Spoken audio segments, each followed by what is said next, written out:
word? We got one single punch in the entire debate. Now I ain't gonna lie, this is gonna be crazy. They smart as hell for being able to stretch out this video. One punch, man. You know what I'm saying? One punch, man. This fuck. Greatest boxer alive today. Well, if winning a championship is hard and keeping it is even harder, then it should go without saying that defending all 4 titles defines a true champion. But if we take a look at each undisputed champ, pretty much no one defends their belts. Except for Canelo. You see, in modern boxing, becoming undisputed is the highest honor, but for some reason, defending it isn't. You'd think what Canelo— Every time I see that punch, it reminds me of how hard that shit was every single time. Oh shit. This nigga look like he reeling back 50 meters. Doing would solidify him as the greatest boxer on the planet. But we just saw something that suggests otherwise. Actually, we saw it twice. In fact, Canelo might not even crack the top 3.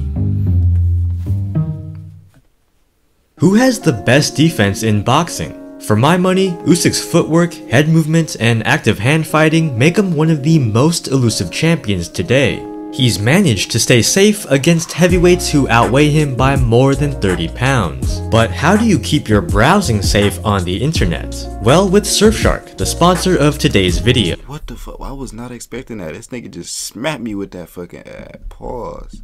VPN like Surfshark actually does more than just security. This has nothing to do with boxing, my boy. Is he still on it? Damn. Oh shit. Himself. Hey, if I want to watch the new Hatton documentary on Sky Sports, just one click through. Nigga, lock in. I just clicked on 3 different parts and I'm still on this ad. This nigga is stretching the fuck out of it. Shit, my nigga. Surfshark.deals/MurdochBoxing. And if you sign up right now using my link, you'll get an extra 4 months free. Secure your privacy and watch what you want to watch at surfshark.deals/MurdochBoxing. Today, winning all 4 titles to become undisputed champion is all the rage. In fact, we've crowned 8 undisputed kings in the last 3 years alone. But from 2005 to 2017, there wasn't a single fighter that unified their division. Okay. Pete, let me know if I'm wrong. You know what I'm saying? If I'm wrong on this, I can just type dumbass in the chat. But I'm guessing the weight classes. This is middleweight, right? And this is strawweight. Am I tripping, bro? I knew I got that shit right. I had to, man. Title that evades even Floyd Mayweather and Manny Pacquiao. Perhaps the 2 greatest boxers of their generation, and they never captured this crowning achievement. So what changed? Well, back then, jumping weight classes was simply more valued. This was epitomized by Pacquiao, who won titles in a record 8 different divisions. Damn. From flyweight to junior middleweight, Pac-Man wreaked havoc. Every time he challenged a bigger, heavier man, the world watched with bated breath to see if he could do the impossible. And all 8 times he did. As for Floyd— this nigga is a legend, bro. What the fuck? How come I never heard of this nigga? The only niggas I hear about is Mayweather, Devin, Mike, and Devin Haney, man. I said that. Money Mayweather was the unequivocal face of boxing. He put on the biggest shows, fought the biggest names, and always won. What good is a random title when everyone knows you're the man to beat? Champion or not, people were paying good money to watch Floyd win, or as they hoped, lose. And if every sanctioning body is taking 3%, why give away 12% of your purse to line some executives' pockets? At a certain point, Mayweather and Pacquiao just became bigger than the belts. Floyd could have become undisputed if he fought Kell Brook in 2015. Or he could just make $32 million fighting Andre Berto. So whether it's sanctioning fees or unlucrative mandatory fights, stars of the sport quickly outgrew the belts, leading to the decade of splintered championships. There hypothetically could be up to 6 legitimate champions at once, and this is just ridiculous. But thankfully, after 12 years, things are swinging back towards undisputed. There's still a messy alphabet soup of titles, but it's beginning to consolidate. The drought finally came to an end in 2017 when Terence Crawford completely unified the light welterweight championship. And with help from the World Boxing Super Series, Alexander Usyk won the undisputed cruiserweight championship. These two would usher in the modern era, where Josh Taylor, Canelo Alvarez, and many more began to actively hunt undisputed status. I peeped how that knockout was so bad they had to blur that bitch out. I ain't gon'. Out of all the pictures, bro, and most importantly, this meant we were finally seeing the best fight the best, which is all we ever wanted anyway. But even with the coronation of 9 undisputed champions, it still doesn't explain why Canelo is the only one defending. Unfortunately, most undisputed champs get stripped of a title before they even get a chance to defend. Choosing a rematch over a mandatory makes the alphabet bodies very angry. But the main reason is that undisputed champions tend to be, well, great. Run Windows on Mac and open a world with no limits. After conquering every other world champion, there's not much reason for Inoue or Crawford to stick around. They were able to unify early in their careers, so as they get older and heavier, they simply have to move up to seek new challenges, forgoing any defenses. Conversely, Canelo is already near his upper limit, so there's hardly any more muscle to pack on his frame, not that it keeps him from trying. But if defending is more about logistics, then how do we determine the greatest boxer on the planet? After Canelo knocked out Kovalev, he was pound for pound number. Bro, I thought that first one was gonna hit him, but he blocked it. This nigga said, alright, let me get back in my... Pow, nigga. Pow, that nigga sent down like a cartoon, bro. That shit is crazy. 1. After Inoue knocked out Fulton, he took the spot. Crawford stole the crown when he knocked out Spence. And just in May, Inoue reclaimed the throne. But of course, Alexander Usyk rightfully earned the title after toppling... Real talk, I ain't gonna lie, that last knockout, that's how I move when I get... When I notice a bug nearby me, I ain't gonna lie to you, and that shit catch me by surprise. Tyson Fury for undisputed heavyweight supremacy. Recency bias is a plague across all sports discourse. Every one of these guys has a valid claim as the best boxer alive, but not all undisputed champions are created equally. Undisputed simply means you hold all 4 major belts in the weight class. But depending on who you beat and how many fights it took, its acclaim can be wildly variable.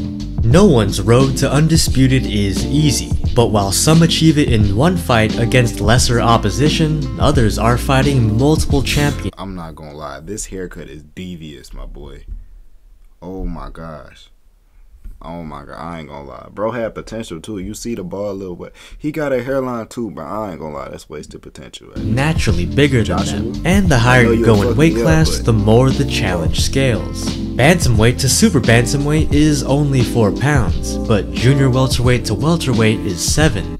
Why does this nigga look like he gained another 20 pounds? I would say 10, but damn, I ain't gonna lie to you. More mass, more power, more consequences in the ring. Then you have a guy like Usyk, who after unifying the 200-pound division, went after the heavyweights, beating up... This picture is crazy. This is like the universe circling around his head, bro. I ain't gonna lie to you. What type of... This cameraman is...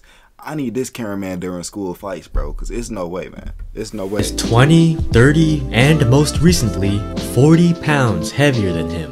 Remember that point I made earlier about the pendulum swinging away from weight hopping and back towards undisputed status? I lied. Today, you have to do both in order to be considered great. And whether or not that's fair, it's producing some of the greatest boxing this generation has to offer. Inoue, Crawford, and Usyk are achieving greatness, and through sheer volume, Canelo is too. But if we have to rate our undisputed champions, I think something like this is pretty fair. Devin Haney and Jermaine Taylor are disputed, undisputed champions. Still, a crowning achievement no doubt, but a couple close decisions and an email belt cheapened the prestige ever so slightly. Next, we have the bona fide undisputed champions. Absolute dogs who cleared out their divisions and deserve all the praise they receive. Canelo, Charlo, Taylor, and Hopkins all beat multiple guys to become the guy. But sitting on top is the 2-time undisputed club. For Naoya Inoue, Terence Crawford, and Alexander Usyk, it's not enough to just clear out their own division, they have to punch above their weight too. The pound for pound #1 spot is a game of musical chairs, and they are the only ones playing. But as for right now, it just has to be Usyk. After battering an undefeated 40 pounds heavier lineal champion in Tyson Fury, he's the baddest man on the planet. Even Bud Crawford seems to agree. But the IBF has already threatened to strip Usyk if he pursues the Fury rematch. It's hard to become undisputed, but it's even harder to stay undisputed. He might not unify as many divisions as Inoue and Crawford, and he may not be able to match Canelo's defense streak. But if Usyk retired today, undefeated as the Olympic gold medalist, lineal undisputed cruiserweight world champion, and the lineal undisputed heavyweight world champion, absolutely no one would fault him. He might even enter the GOAT discussion. To prepare for the Fury bout, Usyk trained for 9 months straight, away from his family. Usyk need to, what is with these hair choices? Bro need to go back to GTA barbershop. I ain't gonna lie to you. Holidays, and even missing the birth of his daughter. To prepare for the Joshua rematch, Andy Ruiz did just about the opposite of how a champion should act. Check out this video to see what Usyk needs to not do to be ready for the Fury rematch. The absolute dumbest way to lose your champ. Oh my gosh, that's a violation. That is a violation, bro. I ain't gonna lie to you, man. That's a violation as fuck. Let me know what y'all think, man. Y'all think bro about to go crazy, man? Or nah, I ain't gonna lie. I fucked with the fighters, but I ain't fuck with their haircut. Bro need to go to the barber. Oh no, that's no growing back. Hair growth oil is always a trick, man. Bro just need dreads and he'll be saved. You know what I'm saying? He probably whack them bitches in the fight too. Who knows? You know what I'm saying? Unpredictable always wins. Let me know what y'all think though. Make sure y'all stand blessed. Make sure y'all stand in the comments. That was lost and it turned to a rebel. Mama don't give up on me.